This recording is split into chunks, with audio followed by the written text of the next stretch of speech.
नमस्कार दोस्तों, स्वागत है आप सभी का जीके की इस प्रैक्टिस क्लास में। तो आज का दोस्तों हमारा जीके का प्रैक्टिस क्लास नंबर 4 होने वाला है। इससे पहले दोस्तों हम लोग 3 क्लास कर चुके हैं। यदि आप नहीं देखें तो उनको ज़रूर देखें। तो सभी क्वेश्चंस बहुत ही महत्वपूर्ण हैं और अलग अलग एग्ज़ाम में पूछे गए हैं। तो आप आने वाले किसी भी एग्ज़ाम की तैयारी कर रहे हैं, यूपी पुलिस, आरपीएफ या रेलवे के अन्य कोई एग्ज़ाम हो, तो सभी के लिए बहुत ही महत्वपूर्ण होगा। तो लास्ट में मैंने आपके लिए दोस्तों एक क्वेश्चन से रखा है जिसका आंसर आपको लास्ट में कमेंट में देना होता है। तो चलिए देखते हैं पहले क्वेश्चन से। तो पहला क्वेश्चन है कि भारत में संघ शासित प्रदेशों की संख्या कितनी है। तो बिल्कुल आसान सा क्वेश्चन है। संघ शासित यानी दोस्तों यूटी। तो बताएंगे भारत में कितने यूटी और कितने राज्य हैं। तो आप सभी को पता होना चाहिए कि भारत में टोटल 28 राज्य हैं और 8 यूटी हैं, 8 केंद्र शासित प्रदेश हैं। तो डी राइट आंसर हो जाएगा। 8 केंद्र शासित प्रदेश हैं। तो बिल्कुल आसान सा क्वेश्चन था, आप सभी ने इसका सही उत्तर दिया होगा। नेक्स्ट क्वेश्चन देखेंगे। देखिए अगला प्रश्न है, किस वर्ष सिक्किम भारतीय संघ का 22वां राज्य बना।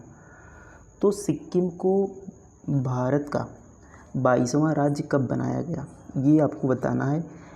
देखिए सिक्किम, इसको 36वें संविधान संशोधन द्वारा, संविधान संशोधन पूछा जाए तो 36वां याद रखेंगे। 36वां संशोधन जब पूछा जाए किस संशोधन द्वारा, तो 36वां संशोधन द्वारा 1975 में। कब? 1975 में। तो 36वां संशोधन 1975 में सिक्किम को भारतीय संघ का कौन सा राज्य बनाया गया, तो याद रखेंगे 22वां राज्य। तो इसमें देखिए 3 क्वेश्चन आपसे पूछ सकता है कि कौन सा संशोधन द्वारा सिक्किम को भारतीय संघ का राज्य बनाया गया। तो 36वां संशोधन कब बनाया गया, 1975 में। और कौन सा राज्य यहाँ पर बनाया गया, तो 22वां राज्य बनाया गया। तो इन सभी को आपको ध्यान रखना है। तो कौन सा यहाँ पर सही उत्तर हो जाएगा, ऑप्शन नंबर सी 1975 में। कौन सा संशोधन था, 36वां संशोधन। 1975 में 22वां राज्य बनाया गया। नेक्स्ट क्वेश्चन देखेंगे। देखिए अगला प्रश्न है, भारतीय संविधान में नागरिकता की परिभाषा किस अनुच्छेद में दी गई है। तो जो हमारा इंडियन कॉन्स्टिट्यूशन में जो नागरिकता है यानी सिटीजनशिप, इसकी जो परिभाषा है वह किस आर्टिकल में दी गई है। तो याद रखेंगे दोस्तों, आर्टिकल 5 से 11। आर्टिकल जो 5 से 11 तक है उनमें क्या बात कही गई, उनमें नागरिकता के बारे में बताया गया है। आर्टिकल 5 से 11, तो ऑप्शन ए इसका क्या हो जाएगा, राइट आंसर हो जाएगा। 5 से 11 में क्या है, नागरिकता है। और यहाँ पर ध्यान देंगे कि 12 से 35 क्या, देखिए 5 से 11 नागरिकता है, 12 से 35 क्या है, मौलिक अधिकार। ये क्या हो जाएगा, फंडामेंटल राइट्स, मौलिक अधिकार 12 से 35 में हो जाएंगे। 12 से 35। अब देखिए यदि भाग पूछा जाए कि नागरिकता किस भाग में है, तो याद रखेंगे नागरिकता का उल्लेख भाग 2 में है। किस भाग में है, संविधान के भाग 2 में है।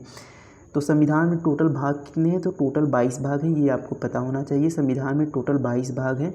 तो नागरिकता का उल्लेख भाग 2 में है और मौलिक अधिकार का उल्लेख भाग 3 में है। किस में है, भाग 3 में। तो इन सभी को आपको यहाँ पर ध्यान रखना है। नेक्स्ट क्वेश्चन देखेंगे। देखिए अगला प्रश्न है कि पहिए का आविष्कार किस काल में हुआ था। तो जो पहिए का आविष्कार हुआ तो वह किस काल में हुआ था। तो सबसे पहले देखिए इतिहास को यहाँ पर 3 भागों में उसको बांटा गया है। प्राग ऐतिहासिक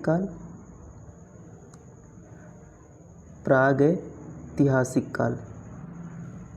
तो यहाँ पर मैं ऐसे ही बोल दे रहा हूँ दोस्तों, बहुत ही यहाँ पर लिखने में दिक्कत होगी, समय लग जाएगा बहुत ज़्यादा। तो देखिए प्राग ऐतिहासिक काल और आद्य ऐतिहासिक काल और ऐतिहासिक काल।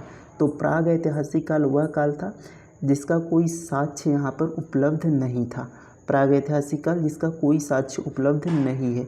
और इसके बाद आता है आद्य ऐतिहासिक काल। आद्य ऐतिहासिक काल में क्या है कि उसका यहाँ पर लिखी गई है, साक्ष्य मिला है, लेकिन उसको अभी तक पढ़ा नहीं गया है, वो आता है आद्य ऐतिहासिक काल में। और ऐतिहासिक काल जिसका साक्ष्य भी उपलब्ध है और जिसे पढ़ा गया है उसको ऐतिहासिक काल में रखा गया है। तो यहाँ पर प्राग ऐतिहासिक काल को 3 भागों में बांटा गया है। प्राग ऐतिहासिक काल को 3 भागों में बांटा गया है। पूरा पाषाण काल, मध्य पाषाण काल और नवपाषाण काल, यानी इन्हें प्रागैतिहासिक काल को 3 भागों में बांटा गया है। तो देखिए पूरा पाषाण जो काल है इसमें आग की खोज हुई थी। आग की खोज किस में हुई थी? पूरा पाषाण काल में। नवपाषाण काल में किसकी खोज हुई थी? तो पहिए का आविष्कार और कृषि का आविष्कार। आग का आविष्कार पूरा पाषाण काल, पहिए का आविष्कार, कृषि का आविष्कार, ये सब किस में हुआ था? ये सब नवपाषाण काल में हुआ था। तो ये आप ध्यान रखेंगे कि आग को पूरा पाषाण काल में और पहिए और कृषि को यहाँ पर नवपाषाण काल में। तो कैसे याद रखेंगे? देखिए जैसे आग, जब किसी चीज़ में आग लग जाती है तो उसको पूरा जला देता है ना, तो यहाँ से पूरा से याद रखेंगे पूरा पाषाण काल में। और पहिए और कृषि, तो देखिए कृषि जब होती है तो उसको फसलों को यहाँ पर ढोने के लिए, उसको ले जाने के लिए कोई यहाँ पर जो पहिए बनते हैं उनसे यहाँ पर जो बनाई जाती है बैलगाड़ी, तो उन पहिए की आवश्यकता होती है। तो इस तरीके से आप रिलेट करके याद रख लेंगे कि यहाँ पर कृषि और पहिए का जो आविष्कार हुआ था वो दोनों नवपाषाण काल में हुआ था। नेक्स्ट क्वेश्चन देखेंगे।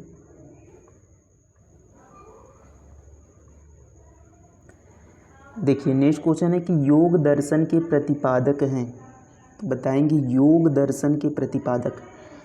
तो योग दर्शन के प्रतिपादक पतंजलि हैं, ए क्या हो जाएगा? राइट आंसर हो जाएगा। पतंजलि योग दर्शन के प्रतिपादक हैं। जैमिनी किसके प्रतिपादक है? तो पूर्व मीमांसा किसके हैं? पूर्व मीमांसा के प्रतिपादक कौन है? तो पूर्व मीमांसा के प्रतिपादक जैमिनी। गौतम ऋषि दोस्तों न्याय दर्शन के प्रतिपादक कौन है? न्याय दर्शन।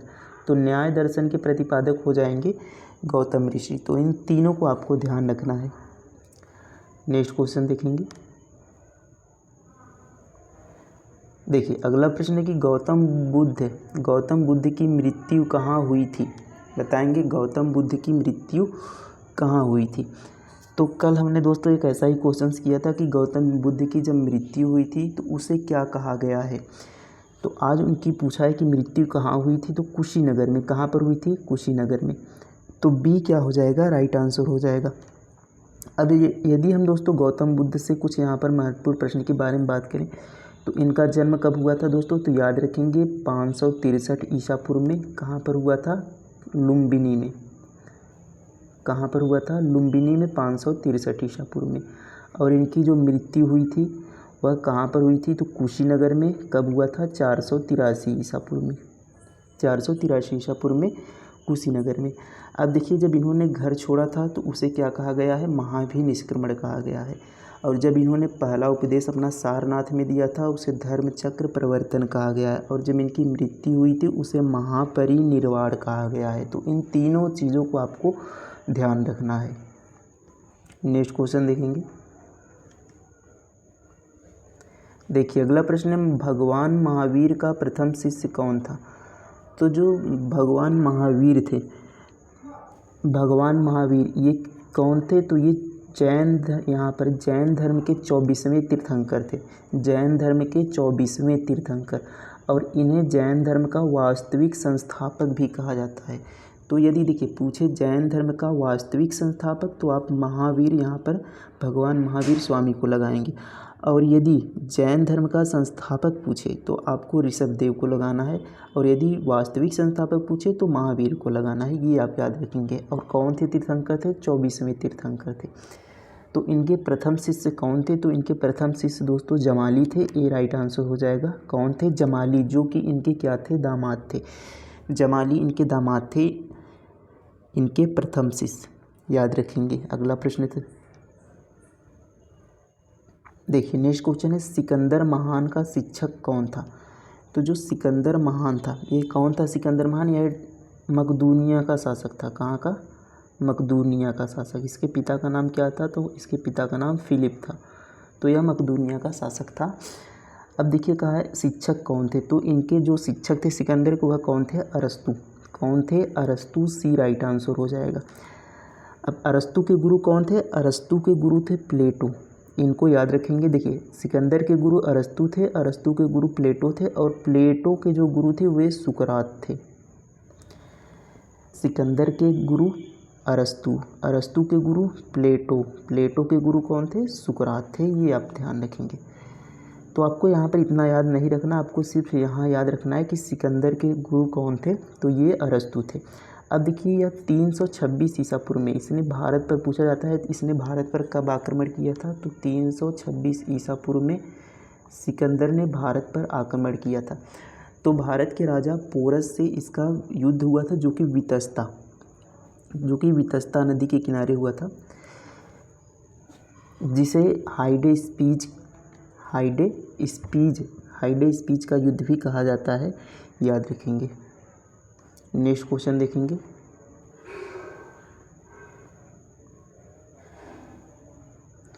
नेक्स्ट क्वेश्चन कि फोर्ट विलियम कहाँ पर स्थित है? याद रखेंगे, फोर्ट विलियम कहाँ पर स्थित है? तो ये कोलकाता में है। फोर्ट विलियम कहाँ पर है? कोलकाता में। फोर्ट विलियम एक यहाँ पर दोस्तों किला भी है और एक कॉलेज भी है, तो ये कहाँ पर है? कोलकाता में। सी राइट आंसर हो जाएगा।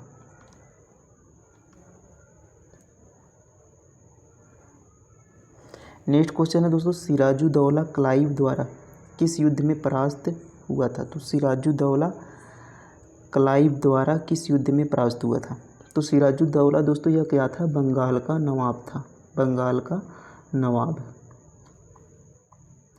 तो बंगाल का नवाब था। तो प्लासी के युद्ध में, प्लासी का युद्ध कब हुआ था? 1757 में। तो प्लासी के युद्ध में सिराजुद्दौला क्लाइव से क्या हुआ था? परास्त हुआ था। तो ये राइट आंसर हो जाएगा। प्लासी का युद्ध कब हुआ था? 1757 में। देखिए अगला प्रश्न है, राधा रेड्डी का संबंध किस शास्त्रीय नृत्य से है? राधा रेड्डी का संबंध किस शास्त्रीय नृत्य से है?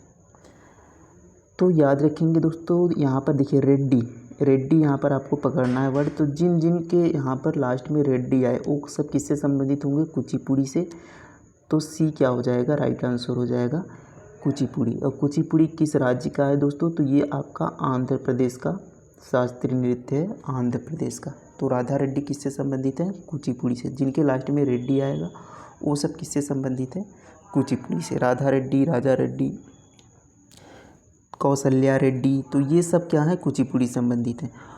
ओडिसी कहाँ का है? उड़ीसा का शास्त्रीय नृत्य। भरतनाट्यम ये दोस्तों कहाँ का है? भरतनाट्यम ये तमिलनाडु का शास्त्रीय नृत्य है, याद रखेंगे। भरतनाट्यम तमिलनाडु, भरतनाट्यम तमिलनाडु। और कुछ यहाँ पर याद रखेंगे आप, मोहिनी अट्टम और कथकली, मोहिनी अट्टम और कथकली दोनों याद रखेंगे, ये केरल के शास्त्रीय नृत्य हैं। मोहिनी अट्टम और कथकली कहाँ के हैं? केरल के। देखिए अगला प्रश्न है, टी फेस्टिवल किस राज्य में मनाया जाता है? तो टी फेस्टिवल, तो सबसे ज़्यादा टी का उत्पादन कहाँ पर होता है? वहीं पर टी फेस्टिवल मनाया जाता है। तो असम क्या हो जाएगा? राइट आंसर हो जाएगा ऑप्शन नंबर ए। इसका क्या हो जाएगा? राइट आंसर हो जाएगा। टी फेस्टिवल असम में मनाया जाता है। देखिए अगला प्रश्न है, पराक्रम दिवस कब मनाया जाता है? पराक्रम दिवस कब मनाया जाता है? तो 23 जनवरी को पराक्रम दिवस मनाया जाता है। नेताजी सुभाष चंद्र बोस के जन्म के उपलक्ष्य में मनाया जाता है। नेताजी सुभाष चंद्र बोस का उस दिन बर्थडे भी होता है और उसी दिन को यहाँ पर पराक्रम दिवस के रूप में मनाया जाता है 23 जनवरी को। 22 मार्च को जल दिवस, याद रखेंगे। 22 मार्च को जल दिवस, जल दिवस 22 मार्च को। 22 मार्च को जल दिवस, 22 मई को पृथ्वी दिवस और 22 जून को जैव विविधता दिवस। यहाँ पर 22 मार्च को जल दिवस, 22 अप्रैल को पृथ्वी दिवस और 22 मई को जैव विविधता दिवस मनाया जाता है। इन तीनों डेट्स को आप याद रखेंगे। और अगर दोस्तों हम जनवरी के महत्वपूर्ण दिवस की बात करें तो 4 जनवरी को मनाया जाता है विश्व ब्रेल दिवस। विश्व ब्रेल दिवस मनाया जाता है, विश्व ब्रेल दिवस 4 जनवरी को। अब बात करें दोस्तों 9 जनवरी को, तो प्रवासी दिवस, राष्ट्रीय प्रवासी दिवस मनाया जाता है। राष्ट्रीय प्रवासी दिवस क्यों मनाया जाता है? क्योंकि इसी दिन महात्मा गांधी साउथ अफ्रीका से भारत वापस आए थे, तो इस दिवस को प्रवासी भारतीय दिवस के रूप में मनाया जाता है 9 जनवरी को। 10 जनवरी को विश्व हिंदी दिवस मनाया जाता है। 10 जनवरी को विश्व हिंदी दिवस मनाया जाता है। विश्व हिंदी दिवस के रूप में मनाया जाता है 10 जनवरी को। 12 जनवरी को राष्ट्रीय युवा दिवस के रूप में मनाया जाता है। 12 जनवरी को राष्ट्रीय युवा दिवस, तो 12 जनवरी को राष्ट्रीय युवा दिवस के रूप में मनाया जाता है। 15 जनवरी की बात करें तो आर्मी दिवस के रूप में मनाया जाता है। 16 जनवरी की बात करें दोस्तों तो नेशनल स्टार्टअप डे के रूप में मनाया जाता है यहाँ पर। और अगर यहाँ 25, यहाँ देखिए 24 यहाँ पर 23 जनवरी तो हो गया। 24 जनवरी को राष्ट्रीय बालिका दिवस के रूप में मनाया जाता है और 25 जनवरी को याद रखेंगे राष्ट्रीय मतदाता के रूप में मनाया जाता है, राष्ट्रीय मतदाता दिवस। और 16 जनवरी को क्या था, 16 जनवरी को स्टार्टअप डे के रूप में मनाया जाता है। अगला क्वेश्चन देखेंगे।